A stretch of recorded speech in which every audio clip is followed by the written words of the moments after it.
Donc bonjour, je suis Pierre Barré, enseignant-chercheur au sein d'Excelia et je suis en charge de l'axe RSE et développement durable. Et on m'a donné le défi de présenter tout ça en 30 secondes.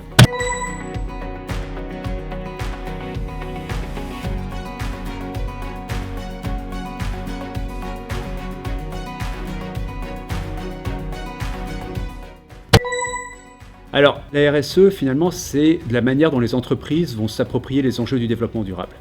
En fait, il faut savoir que parmi les 100 entités économiques les plus importantes du monde, plus de la moitié sont des entreprises. Donc elles ont un rôle majeur à jouer.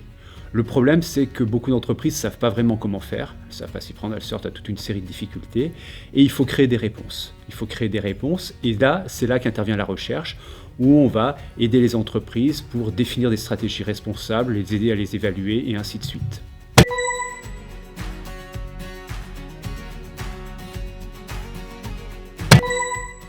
Alors en fait, on a des chaires d'entreprise où on aide les entreprises à définir, par exemple, définir une stratégie plutôt qu'elles aient une accumulation d'actions responsables. On va les aider à mettre de la cohérence dans tout ça.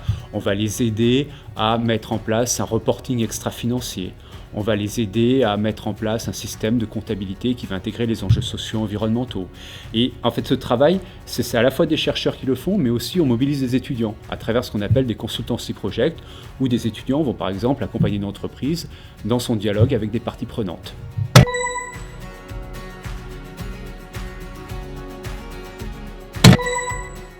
Alors en fait, ça fonctionne notamment par le biais de séminaires, on organise des séminaires de recherche où les enseignants-chercheurs vont présenter des travaux.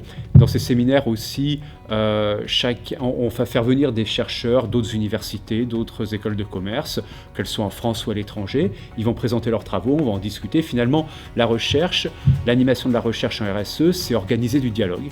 On fait parfois aussi intervenir des professionnels d'entreprise qui vont présenter des retours d'expérience. Donc c'est assez riche, assez multiple. Et 32 secondes, donc je suis plutôt pas mal au niveau timing.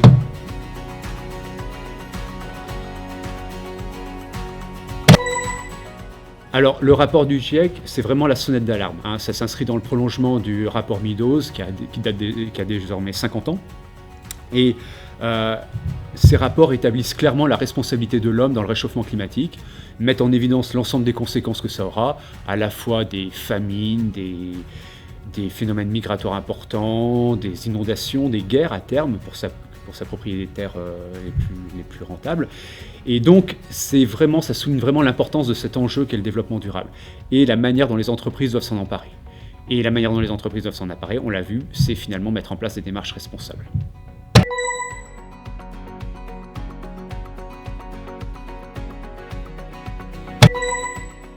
Alors le gros intérêt de faire à la fois de la recherche et de l'enseignement, c'est qu'on peut nourrir nos cours des expériences directes qu'on vit avec les entreprises.